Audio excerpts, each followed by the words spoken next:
Boa tarde. O nosso Antes e Depois hoje começa com uma pergunta. É possível viver sem poesia? E o que seria do ser humano sem a música, a pintura, o teatro, a literatura?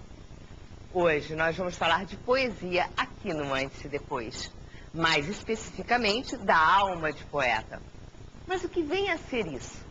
O que faz de um poeta um bom poeta? Para responder a estas e a outras perguntas, estão conosco Dora Itagiba, a poetisa Dalva Camilo e o poeta Gualdino Calixto. O versículo do dia se encontra em Salmos 4, verso 8. Diz assim: em paz me deito e logo pego no sono, porque só o Senhor tu me fazes repousar seguro. Amém? Boa tarde, Dora. Começando aqui com Gualdino Calixto. A poesia, Gualdino, ela é essencial para o ser humano?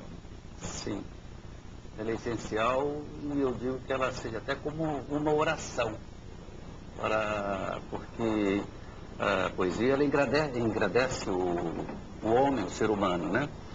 Às vezes você está meio triste ou até mesmo muito eufórico e ler um pouco a poesia, você passa a refletir sobre aquele teu momento que você está vivendo. Então eu acho sim que a poesia é primordial, inclusive, para o homem, como o ar que tem que respirar, como a bebida, a água que tem que beber ou comer. Eu acho que a poesia alimenta a alma do poeta e do ser humano. E para você, Dalva, a poesia também ela é essencial? É essencial. Eu vejo no mundo um eterno poema e uma eterna poesia. Que lindo. Agora, a Dora também não deixa de ser uma poetisa em potencial, porque aqui no livro do Gualdino, Ninhos Vazios, Poemas, ela fez um prefácio muito lindo. Vou ler um pedacinho. Diz assim: ninhos vazios, das suas origens brasileira, portuguesa e tal qual, quando Isabel abriu seu avental carregado de pão diante de Diniz e deles esparramaram rosas, da cabeça de Gualdino Calixto brotam flores perante o que o gostariam calado.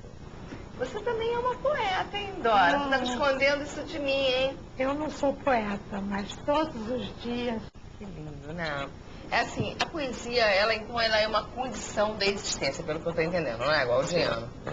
Como é que é o teu processo de poesia? Como é que acontece?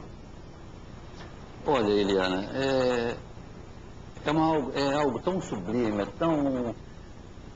é uma dádiva, eu digo assim, que é uma dádiva de Deus, porque a poesia, ela renasce, às vezes, de uma frase, de uma palavra, de uma flor. Eu tenho um dos poemas que eu achei muito interessante, em que eu vejo sempre um mendigo conversando com o Drummond na calçada de Nossa Senhora de Copacabana. E ele conversa com ele. E eu caminhando, eu vi aquela imagem e eu falei assim, puxa, mas coisa bonita. Ele falando com uma estátua. E ele dizia assim, você tem os teus livros e você criou os teus muros e dentro da tua poesia, mas olha para mim, Drummond, olha para mim. E eu passei. Quando menos esperava, eu fiz um poema em que eu e Drummond. Como eu também fiz recentemente um poema sobre que eu escutei um salmo de CDs, um CD de salmos, perdão, e esse CD, cada salmo é um verdadeiro poema. E esse poema, eu não posso me emocionar porque eu choro muito, me calou, me tocou. E quando eu vi o trabalho pronto, eu não acreditei, eu pergunto, meu Deus, será que fui eu que escrevi isto? Será que Deus me iluminou? E eu, inclusive, escrevi e fiz e trouxe, não vou ler, posso ler, se tiver tempo. Não, pode ler. Eu estou um pouco nervoso, isso é natural. Então daqui a pouco você lê. Pelo poema, que eu digo o seguinte: fé, ouvi tuas mensagens que Jesus te mandou fazer. Rezaste aos pés da cruz os salmos do livro Mãe. Apesar de não julgares ninguém, tu és irmã de pensamento. Sem nunca teres um lamento, confortas os teus irmãos. Orando ao Senhor Jesus, com tua Bíblia na mão, abras os braços ao doente, pedindo-lhe por seu perdão. Evangelizas os descrentes, com toda a honra e sua glória, palavras que a Deus pertencem, contando-lhes a sua história. Como obreira da sua obra, nos campos da sua profissão, sempre tens que caminhar para cumprir tua missão. Esta é a missão de Eliana do antes e depois. Ah, obrigada, é muito lindo mesmo. Emocionada, obrigada. É porque eu dei um CD de mensagens bíblicas pro Gualdino e aí ele ouviu, né? Ouvi e me tocaram realmente. Que benção. Aí o que é que significa esse CD aí? As suas mensagens.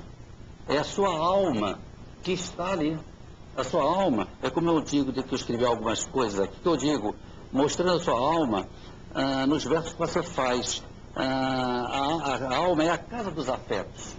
Então você vai transmitindo essas almas. Então eu faço poemetos, eu vou deixá-los como almas espalhados pelo mundo. Maravilha. Agora e a Dalva? Como é que é o teu processo de criação, Dalva? Bom, o meu processo de criação é muito sublime. Eu sou uma pessoa